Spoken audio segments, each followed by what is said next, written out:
And for me, the really surprising part was that how fast they got the idea that it really depends on them. And already by the second retrospective, the online retrospective, some of them arrived prepared with a list of improvements they could do. It was just an unbelievably fast thing. And as you see, we didn't train them to anything. We didn't teach them anything. We've just we designed a process in what they could design their own organization. They could design their own agreements, which they always knew that whatever they agreed on, it's valid for a month. And then at the end of the month, they can come back and revisit it and make new agreements. So just hold on to it, try it, give it a time, but then it can be changed, and then it's changed, and then the new one is valid.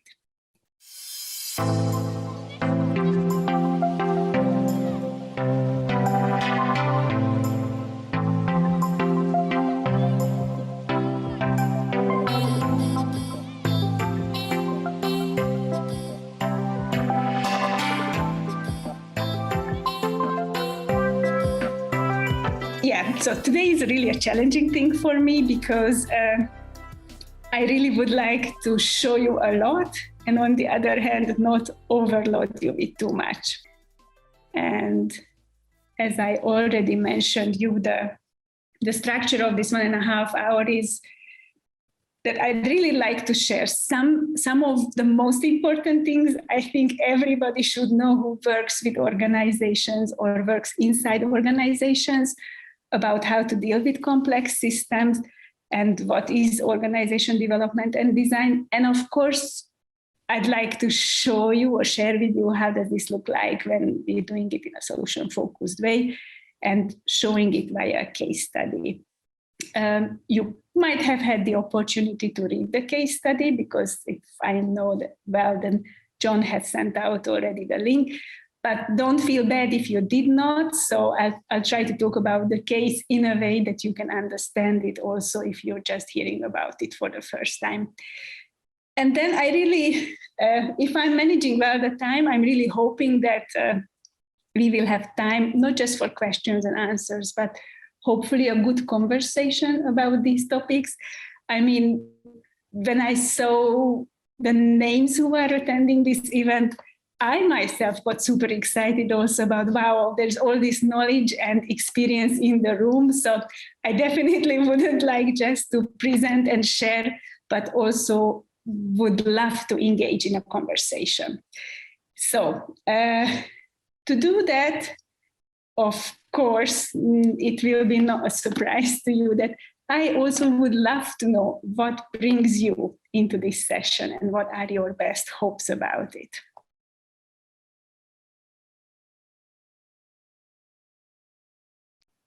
So welcome back. And of course, I will be super curious to know all your best hopes and the impacts it can have to your work.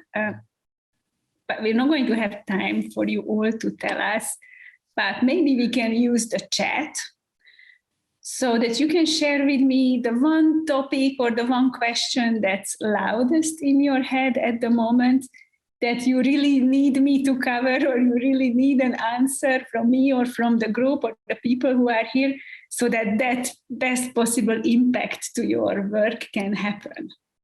Okay, so what is org design? How we might use SF to help organizations. Okay, deal organizations, very good.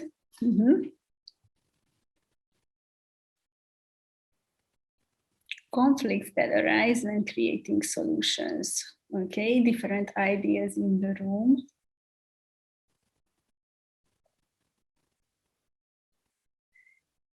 Okay, using solution-focused approach sneakily in coaching approach. Okay, how to implement SF in organization in a lasting way. Work in schools and help to develop the first SF school in our area. Wow. Okay, I'll try to come back to this. If there is any more question popping up in your head in the conversation, it also does help me if you put it in the chat. So don't wait for it until the end, because there might be other questions at the end that turn up. So if there is something while I'm talking, just feel free to add into the chat and I'll try to pay attention to that as well. So I'm coming with some of my slides, and hopefully in some of them I can answer already or give some sort of direction to your questions, and some others I will be focusing more via the case study. So I told you, my biggest challenge is how to talk as little as possible about organization development and design. What really puzzles me or surprises me that even nowadays, when I say organization design, most of the people start immediately thinking about drawing boxes, units in organizations, who's going to sit in which box transformations, how do we reshuffle people, how do we reshuffle resources, how do we downsize workforce, and how do we make work cheaper. So I could go on and on. And of course, in some ways, these are also efforts to make organizations better, more efficient. But on the other hand, I have to tell you that I have seen too many of these reorganizations. When you reorganize people, you move around people in different boxes, you get them under a different boss. But actually, the work itself that the company is doing is not being retaught. So it's just regrouping instead of rethinking or redesigning. So that's not really redesign. Redesign is more an art. And of course, I say that because, and here comes the official definition by the European Organization Design Forum, that it's a holistic approach when we work with an organization, because it's a big complex system. And what we are trying to do is fit every piece together. So every part of the organization fits together in order to make it possible to fulfill its organizational purpose, why it exists and what good in the world and what impact in the world that organization wants to do. Now, I think that also from this definition, it can seem that it's kind of a one-off event or once in a while event when we come and sit down, and doesn't matter with whom, but we kind of redesign the whole thing. And to much of my surprise, and maybe not that much surprise of yours, it happens very rarely that we sit down and the whole organization kind of gets to a point when everything gets redesigned. In fact, it's happening continuously all the time. And I came up with a definition that I like a lot more, which is mine, of course. But I think organization design is actually a set of valid agreements about two things. What is the work that we do together? And how are we doing that work together? And this means that a design is not a static thing. This set of valid agreements can change continuously. I can meet a head of another department and make new agreements, and from then onwards, the work is done differently, and we organize ourselves differently around that work. And as I told you, I value very, very much my experience while I could work inside a company, because if I look back, there was not one quarter, like 3 months of a time, when we would have been doing the same thing with the same people in the same way. And that just proved me this hypothesis that organizations are living creatures. Yeah, they are social constructions, but they are live, living, moving, pulsating. So their design is continuously changing also, and it would be a mistake to look at them as some static thing or some mechanistic thing. And what are the agreements about, or what are these parts that we are fitting together? Well, you see, it's also not a new model based on Jay Galbraith's model from the 70s also, the 5-star model. It's a little bit modified, my version again, because I was missing the purpose from it. So we're doing everything in an organization because the organization has a purpose. It doesn't matter if it's a 3-member startup or a 30,000 people global multinational company. It's there to do something. It's there to have an impact. It's there to create value for their clients, their customers. We have to have some sort of an agreement that we are going into the same direction, that we have the same intentions. We have to have the agreements about with what strategy we follow. And under strategy, again, you can mean the strategic positioning of your product or service. It can mean your longer-term strategic plan. It can mean your shorter-term strategic plan, everything of this. And then comes the part that we often forget to challenge. So what is the work that we need to do? How are we creating that value for our clients and customers? What are the value-creating processes? And how is information flowing in our company? And how are we making decisions? These are our management processes or governance processes. How often do we rethink them? And when a company needs to adapt, this is where we need to start. And then comes the structure question. How do we group the work, not the people, first the work, so that it can be done the easiest, the fastest, the most cost-effective, but most of all, make our customers, clients happy. We give them what they are paying for. And then on the other side, so these are the hard elements, and on the other side, you see the sort of the soft elements that we as organization development people or coaches are often invited to develop the people. So it's also important to have these agreements about the people, what kind of people we need, what skills, at what level, what knowledge, what attitudes. And the reinforcement, what sort of behavior we want to reinforce verbally, give feedback on, reinforce with money, reinforce with awards. We also have to have these agreements. And why I like this model very much is because it shows you that each and everything is interconnected. But it also shows that how these agreements are in a company that will actually define how people behave in this social construct. And their behavior is going to define the culture of your company and the performance of it. So you see, so often I've also been invited to develop the culture of the company. And we start with soft things, mindsets, and developing people. And then you hit the wall at one point. And the wall is actually the agreements about the harder things, the value-creating processes, the structure, and often about reinforcement also. Let me just tell you one tiny example. We'd like to create a culture of people having a long-term vision. Yes, our managers to drive people to think in a long-term, sustainable way.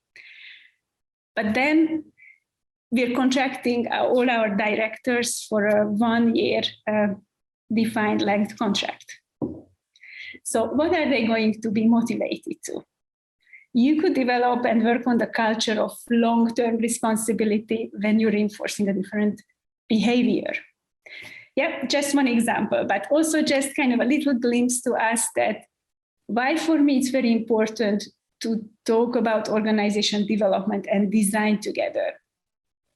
Because these are the elements that we are making the agreements, or the agreements are actually there in the company. So whether we are with awareness making them at the moment, or whether unawarely, but we just let them be inside a company, they are all there.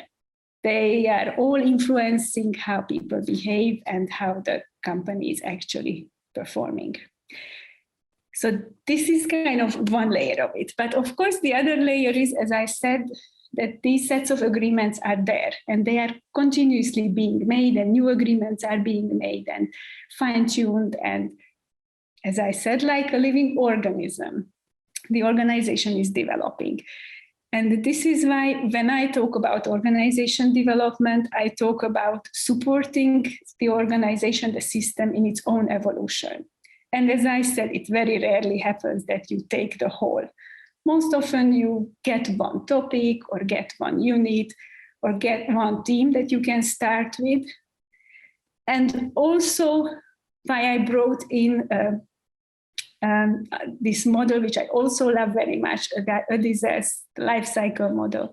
I'm not getting into details, but it also itself is a wonderful tool to help my clients understand that it's not that this is how things should be or that's how things should be in a company. Every company, like every individual, every person, we go through phases in our life. We're evolving, we're developing, and each phase is very important. So you don't want your children, for example, to skip teenagehood. I know, I wish sometimes also having two teenagers, that I wish I wouldn't have to have these difficult conversations with them or fights or quarrels. But they are so super important skills they are learning in these periods that will be very much needed in a later phase. And this is the same with organizations also.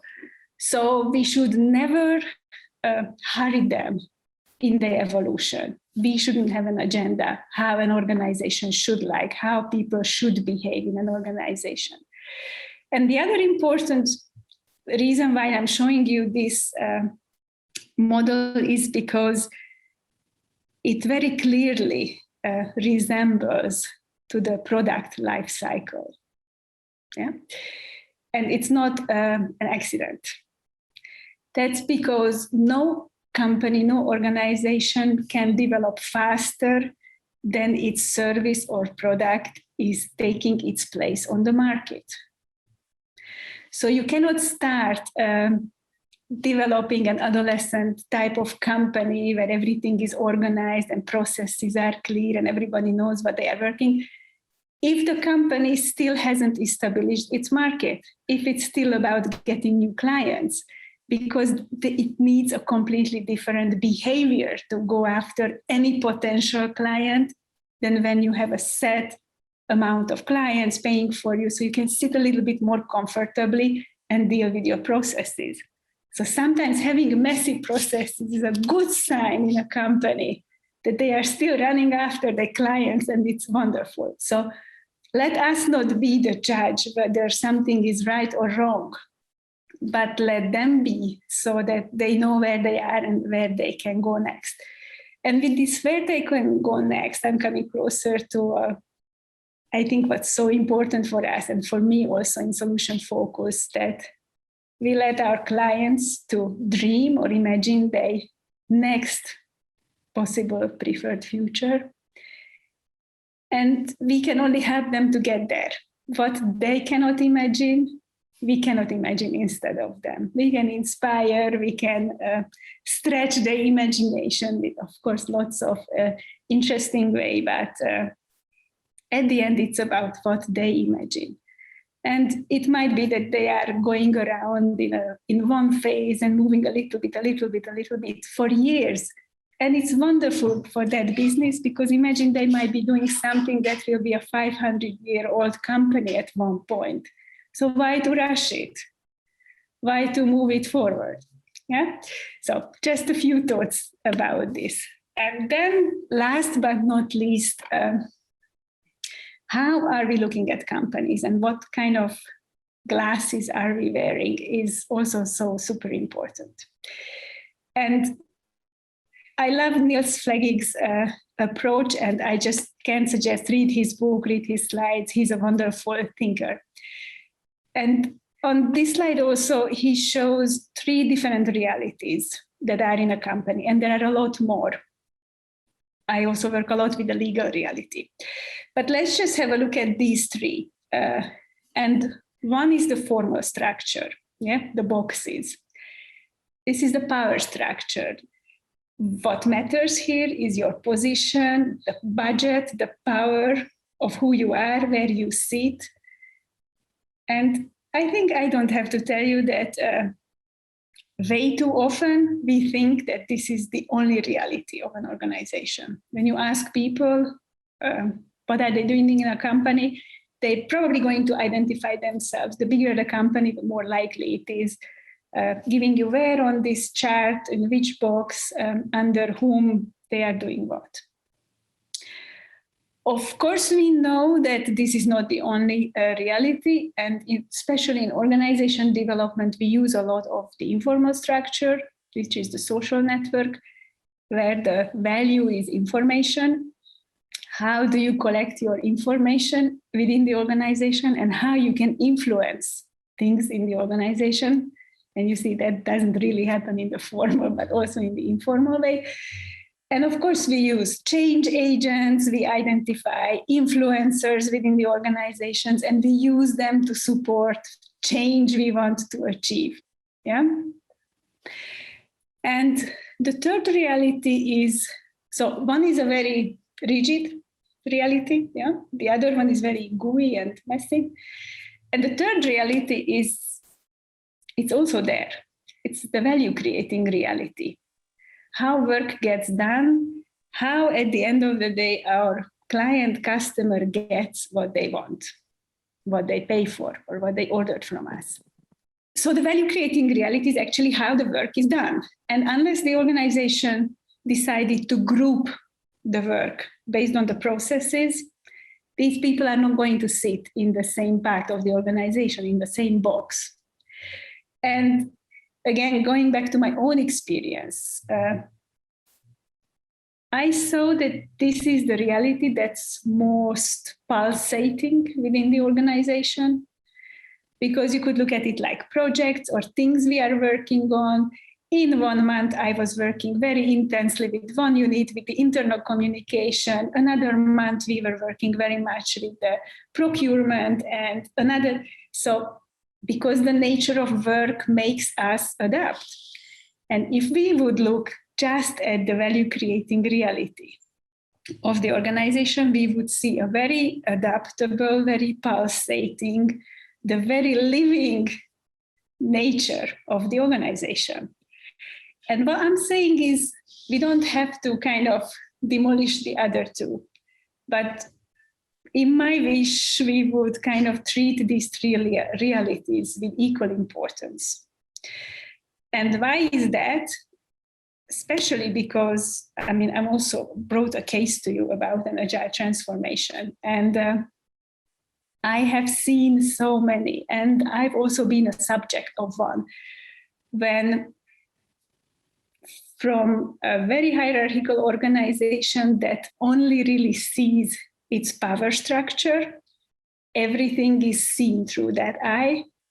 Now they want to become something that, I mean, even if you look at it, this value creating reality or these agile companies, and it's not just a Spotify model, holacracy, sociocracy, they even look like the value creating reality, because these type of organizations focus on that. Because to be adaptive, to be able to change fast, you have to focus on the value creation in the organization.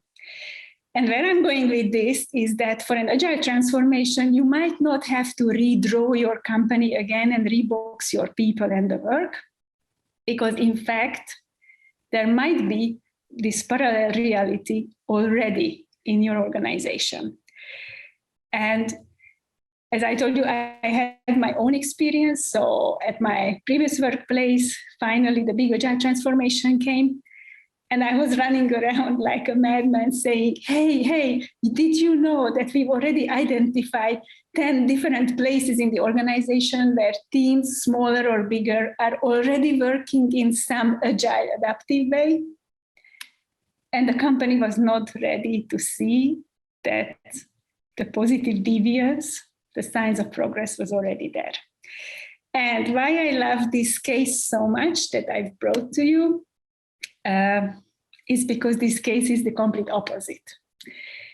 And I know that all of you work with solution focus, so I'm not going there to explain what it is, because I don't have to. It's maybe I just bring out that for me, which are the three elements that I use most often with organizations, especially designing the process, how we get from somewhere to somewhere. We start with the end, with the preferred future.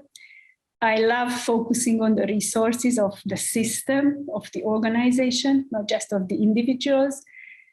And we work with the future is now. So the forerunners, these positive deviants are always there. You just have to find them. So as I told you, this is a completely different case because I've got the opportunity to meet with the head of internal IT. So he is actually sitting in the management board. So he's a top manager of the organization. And one of his very motivated project managers, we're talking about Invitech in Hungary. They employ 600 people, and the internal IT is not that big a unit, somewhere between 30 and 40 people. And they said they want an agile transformation. And one of my first points I'd like to make, and you'll see in this case also that I never ever take anything granted when they say something, or I never ever reach to the definitions and the books that I've already read, because most of the time they are very helpful for me to understand situations and maybe not that helpful for my clients. So I like to ask them, so how would it look when Invitech is finally agile transformed? How would it be different? And what is already there from it? And we very much agreed that they actually did not know how it would look when everything is transformed into agile, but they had a good idea that, and if you worked with IT people, especially internal IT people, you know that besides AGILE, this is the other unit that usually has the worst reputation inside a company. So something was about reputation, that if this thing goes well, they will be respected members of the organization, their work will be respected, their value will be acknowledged, and of course, their colleagues will be motivated. So I went digging a little bit in, and this is, you need to know, we're still pre-contract, and that's also a very important part. When do we contract? So it's still pre-contract phase, and I'm already digging into what's already there. And I figured out that they had this iCRM project, which was about the CRM development, which they've kicked off, and now they're joining the project team back to the CRM team, so it will be a full team. They've already experimented with agile practices, so I heard that they actually have prioritization meetings with their customers, they have a project backlog, they have daily stand-ups, so lots of things are already happening. There are other teams also who are experimenting with agility. And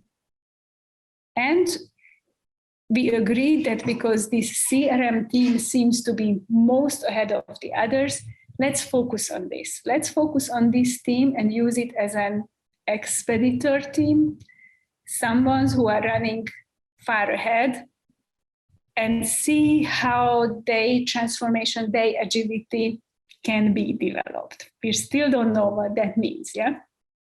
We'll get there in a minute.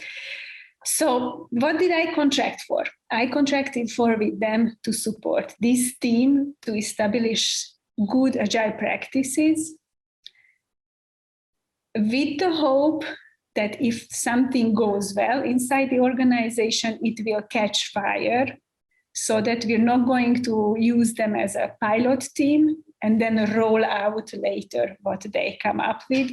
But it's more the process, the learning process they will part of, that they can hand over to other topics also, because the project manager can project manage other topics. The business analyst is a business analyst for other topics. They also had contributors, programmers who are also working on other topics. So there was a great opportunity, the fire to spread. So I've contracted for that and not with a process. And why I'm saying that is because I worked at the other end of this story also, and I know that way too often we're pushed into a situation to promise the steps, the design of the process upfront. And then with that, we are binding ourselves as well. And here I had the opportunity just to say, look, this is my price per hour, and we go with it, and you know where you want to get, and we're going to clarify where you want to get. And then we get, now we are contracted, so then we get to the real work. Then the first question is, of course, we start with the end, planning session. I'm still with the head of IT and the project manager, who is a super excited and motivated young lady who wants to make this work. She wants to make it work so hard that sometimes she's stressing out the whole team because they are not doing it agile enough. So 2-hour session, and we agree on the end. So how are they going to notice that I'm not needed there anymore? So we're not contracting for the whole agile transformation. We're contracting on more about when will they know they are confident enough to run with it alone. The other part of the question, and this is why I wanted to mention the product life cycle, is that we can never leave out the client from this question. So it's one thing how they want to feel and how they want to work, but I'm always nailing them always on the question of, okay, and what will your clients notice from this? Because we're not doing agility for agility, we're not doing organization development for the sake of development, but to have an impact. So how will the customers notice it? What will they notice exactly? And by going around these questions, we somehow came to a good shared understanding where words were repeated about delivering on time. So that's for the customers. Being transparent on what we are working, so they know that we're saying no to them to extra requests because we are working on something that's important for them. There were talks about making this team self-managing. And again, I'm not going to the definition of what self-management is because that's not useful for them. What's useful is to ask, oh, and how would that look like in your organization? And they are super clear to say, hey, we will know that this team is self-managing, so takes responsibility for its own work, takes responsibility for the outcome of its work. People in the team help each other, and we don't need the project manager to sit on their neck anymore, because in fact, they also have a leader. This team has a kind of a middle manager as well. So yeah, he's not really the one who will sit on their neck. So, but we don't also want Ruji, our project manager, to kind of be dedicated to this topic forever. And see, self-management would have meant something else for me, but for them, this is what it meant.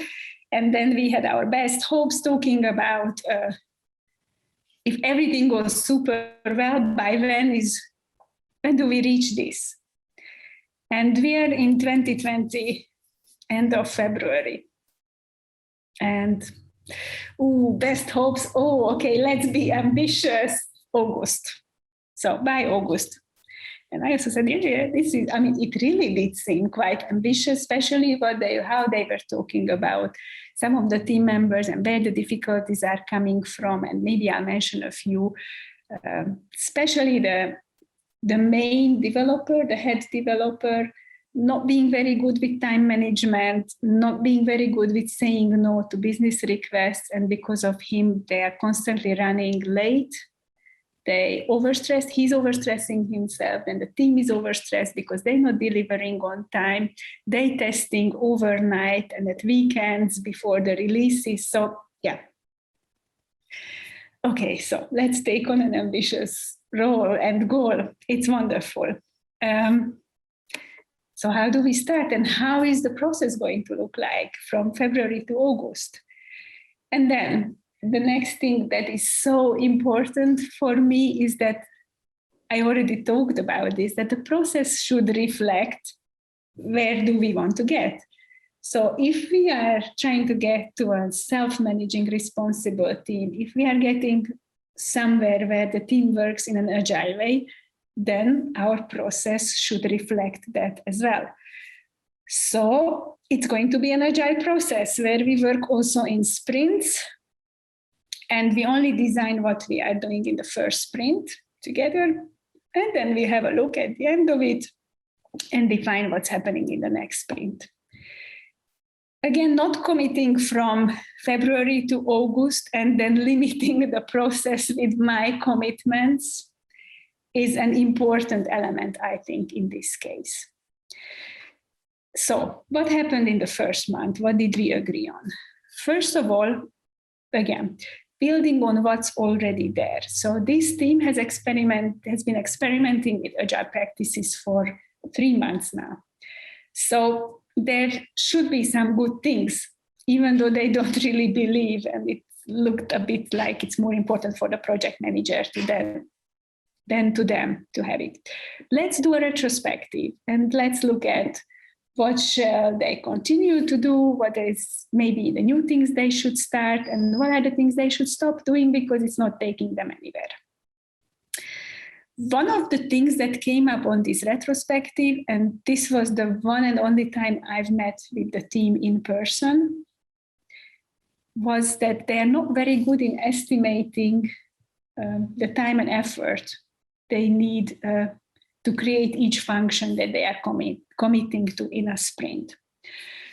And out of that conversation on the retrospective, and maybe this is also one of my answers to one of the questions in the beginning, is that it's very important that the agreements are made by the people who are going to hold them, and that it's not a topic collected on a retrospective and taken away, and then somebody will come up with alternatives and solutions and come back to a result with that. But we did agree there and then on the retrospective that they came up with the idea that maybe they need weekly meetings. It's about the progress, because they have daily stand-ups, but the daily stand-up is about a different thing. By the end of the first week, they would notice the signs if they are late or miscalculated. By the end of the second week, they said that they will definitely know if they calculated right or not the hours they need to complete their work. And they also would know how much extra topic is trying to sneak into the sprint. And then they could decide together what to let in and what not to let in. So there came a new ceremony, the weekly progress meeting, which immediately I handed over to the project manager. So she was running these meetings. I prepared her for the first one, and I was shadowing her on this. And only in the first month it was needed, because then she did such a superb job that there was no need to kind of sit next or behind her. You also need to know that Hungary went into a lockdown beginning of March. So we had the retrospective in person, and from then onwards, everything went online. The other focus of my work in this project was on the project manager. Because as I told you, she was already there as a great resource, somebody who's motivated, committed, wants to make this thing work. But I also saw that to allow this team to self-manage, she has to change completely. Because the way she is managing them, it's more an autocratic leader, kind of pushing the results out of them instead of creating space for them. So that was the other intervention, that we started a coaching mentoring session together with her. And these sessions were actually following the weekly progress meeting. So I shadowed the meeting. She got reinforcing feedback about the meeting, what she did right, what was wonderful, what worked, and what else she noticed, what did she learn, what would she do differently. And then she always brought some topics that were bugging her, and then we worked on them with solution-focused coaching and mentoring. And under mentoring, I mean I share some stories from my experience, and then she can pick out of it something, whatever she feels like. So next retrospective, I facilitated it online. And then we had our own retrospective on the process with the head of IT and the project manager. And then just for half an hour, them, so my clients, what kind of progress they see, what move forward, and then where do they think they need most my intervention, my help, my support in the next month. One thing I was very clear about is that I wanted to make my presence fade out. So I knew that in the beginning we step closer to kind of energize the system to move fast, but then it's important to step back. And that was also a pattern the project manager realized, that to the team, to be able to support them, she does need to step closer to them as individuals, give more reinforcing feedback or feed forward to the team members. But on the other hand, she also needs to step back and create more space, maybe even for failure, more space for having learning. And this is what we were working on with her. And let's not forget that this was an agile transformation, and we identified that there were other teams also experimenting with some things. And there was this great tendency of this team is running so fast ahead of the others and has all the good practices that we should show them how well we do it. So again, my added value here was to remind them that maybe the others have also some very good practices that this team hasn't discovered yet. So instead of showing them what we do here, we just did a best practice sharing workshop with 2 other teams, and each team could shine and share what works with their team and really inspire each other. And they really did inspire each other, because the other 2 teams surprisingly had also some very good things that worked for them. And the really funny thing, they all 3 had the same business analyst, for example. So how that information didn't filter through before, that's the magic of big organizations. Yeah. The third retrospective, I prepared the project manager. Now she has seen 2, how I facilitated them. So the third one was her turn, and I was shadowing. So I was there in the background. She did get the feedback afterwards. And we also agreed on our process retrospective that she's even ready to step more back, meaning that the next retrospective, she would like to prepare somebody from the team to facilitate it. So it was not just taking it from me, but also to hand it further. And we also started working on how other roles she's fulfilling, how other tasks she's covering as a project manager, she can start handing over to the team. As you see, my meetings with her also became less and less frequent. So that is my stepping back.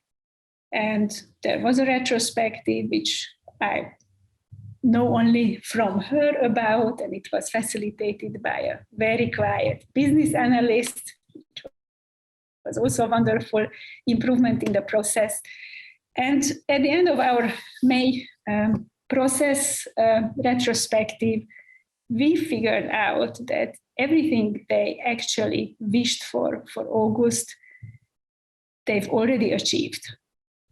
The team was delivering on time.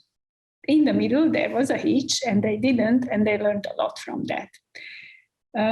The project manager was not needed that much anymore. She was more becoming a mentor to certain members of this team. Like I was coaching, mentoring her. She was coaching, mentoring the team members. She already got 2 other projects in the organization. And the team was super ready and responsible to make its own work improve further. So it didn't mean that they were functioning perfectly. It meant that they already learned how to improve their own working, how to work together, basically. So all in all, this is what happened there. And then I very happily said, yeah, this is probably the shortest ever agile transformation I have seen in the world, and also had the honor to participate in. And this is where I think so beautifully shows that how solution focus works completely differently than when you come with the top-down big transformation and you try to force something on the system and on the people.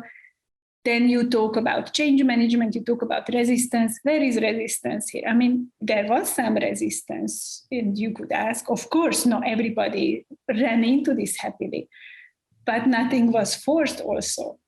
The situation was created with the retrospectives that the team could figure out how they can do things better as a team. And for me, the really surprising part was that how fast they got the idea that it really depends on them. And already by the second retrospective, the online retrospective, some of them arrived prepared with a list of improvements they could do. It was just an unbelievably fast thing. And as you see, we didn't train them to anything. We didn't teach them anything. We've just created, we designed a process in what they could design their own organization. They could design their own agreements, which they always knew that whatever they agreed on, it's valid for a month. And then at the end of the month, they can come back and revisit it and make new agreements. So just hold on to it, try it, give it a time, but then it can be changed, and then it's changed, and then the new one is valid. So this is it. And of course, you can see I'm super excited about it even now, but I hope it in some ways inspired you as well. And my two questions is, what did it inspire you, what you've just heard to do? And if there is still a question open for you that you didn't get the answer to and you need that for that impact you were wishing for at the beginning, what is that question?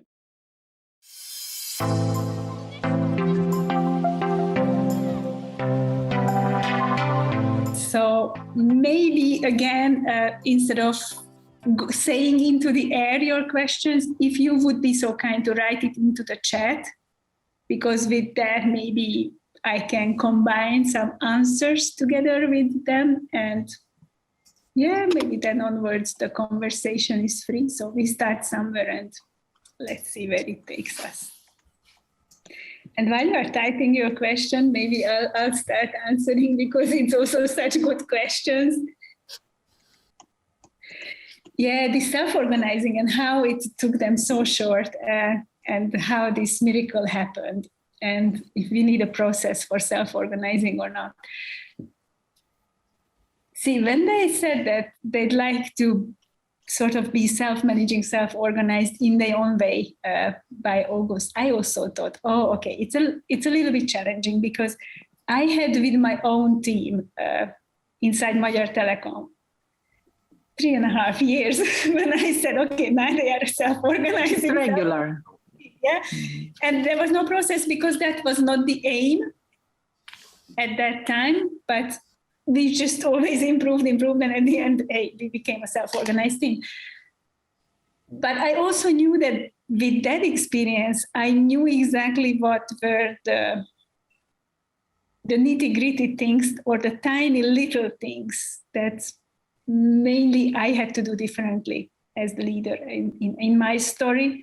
Yeah. And with that, I could help the project manager to understand. So quite often in the mentoring, I was sharing with her stories of my own struggle, like in stepping back, or how I dealt with that. And it helped her that she didn't have to go through, for example, the 6-month struggle of mine.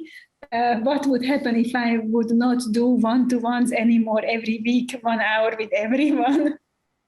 Are they ready or not? And I could tell her with that experience that it's good if she does that, because she hasn't been doing it before, but just like we do it, if I step back, you also have to, or you can step back. And that's one thing. So that with that experience, I could shorten. So with my long learning, I could shorten her learning. And I think the other thing was her own motivation. So that's also something I cannot highlight enough times, that this was a change happening or an evolution happening because she wanted it. She wanted it so bad that she figured out how she can get an external on board. It was her, so it was not her boss saying that, oh, let's hire somebody because you tried something and you're not doing it well enough. It also needed a boss like that. The head of IT is a wonderful person.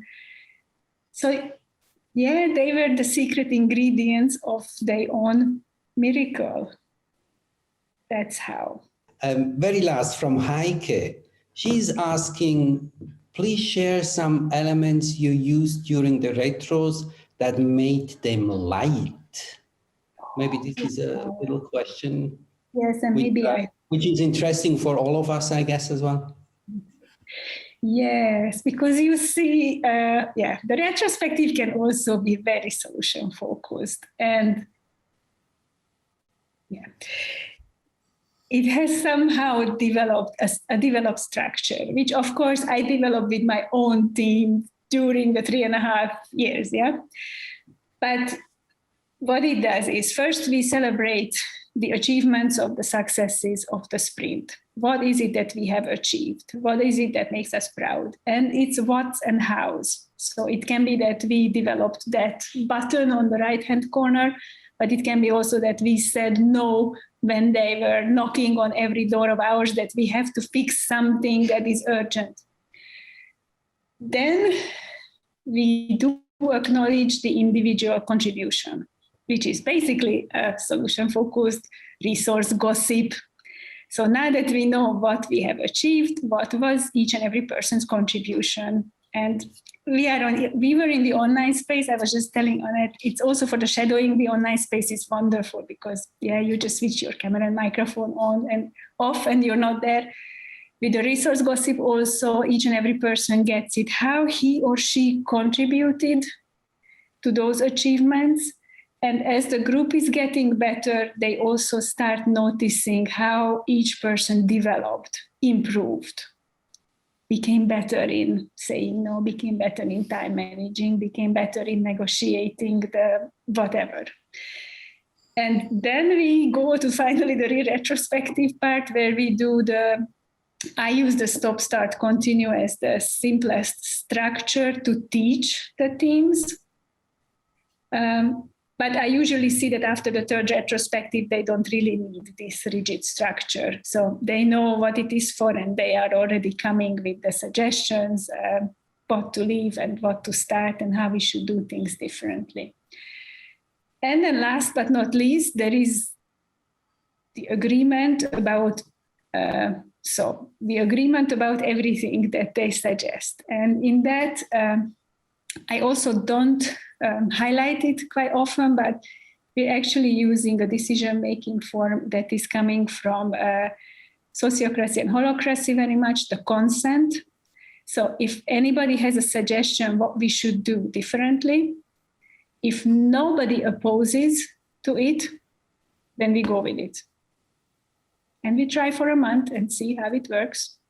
So we make the new agreements there and then. And remember the STAR model, the agreements can be about anything. And last but not least, there is an agreement, a shared agreement with the team of what we are going to deliver by the end of the next sprint.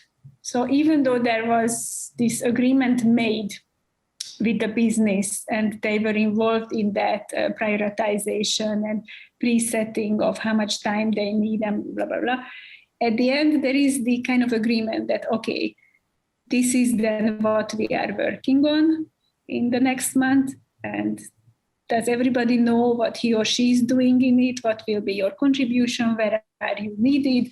Do we need more resources? Or, oh, look, somebody has not that much work in this sprint, because this is also what can happen. how he or she can be used in this team, or if not in this team, then we have to tell the others that there is some free resource they can work with. So that's already about the company level agility and out of the team. Elvira, I'm very conscious of time, and I'd really like to open it up to everyone just to compliment you or state what was a highlight from what you heard today, because I was saying to Elvira in the break that I wished I'd spoken to her before 3 o'clock today when I hit send on a proposal. I would have done it so differently, but easy to change. So if anyone would like to say what's been the highlight for you from this case study this evening, today? Heike. Yeah, I can start. I really enjoyed it a lot to listen to you. Thank you so much for sharing it. And for some reason, the thing that I really liked most was when the team came around and asked for we should share our best practice, or others would ask and you would turn it into a workshop. Because I got asked that a lot, and I basically never thought about doing a real workshop about it. So that really inspired me. Thank you so much. I guess that's a very easy and light way too of having best practice sharing. Thanks. Thanks, Heike. Any others? What's a highlight for you? To me, Elvira, great congratulations for you, because I think you made it fresh. Mm. And the spirit, I suppose it's very much about solution focus, but somehow this freshness carried everything and for everyone. And I think it's also for you a great success, simply, personally. Yeah, Elvira, I thought it was a very good presentation and very insightful, and a really good reaffirmation of how SF works. I can imagine you going into that company and them, just from your manner, getting great confidence from what you're doing, simply because the message you're sending, probably without saying it, is the solution's in this room, we've just got to find it. And by giving them, I think, aligning their thoughts, asking them the right questions, you put them on the right track. So I got the feeling that they probably owned their own challenge, and they solved their own challenge, and you was kind of sitting on the sideline a little bit. And I think that came across really strongly, which is really what SF's all about. Yeah, and for me, it's just you, Elvira. I didn't know you before, and I can imagine, yeah, in this whole process, that the way how you did it, with this calmness, confidence, and resourcefulness, and what I really liked also what you mentioned is the partnering, what you did. Yeah, that you were not standing there and telling them what to do, but that you even shared things where you recognize, oh, it didn't work, and what was your learning out of it. So I think it created also a special kind of atmosphere and trust, what could grow out of it also for the others. So thanks a lot. It was amazing. Any more comments? Yeah, go, Jason. Yeah, look, thank you so much. Your passion just shines through, and I really love the way you described how you held a space for people and then you gave that space back to them, and that graphic showed it just beautifully. Well done.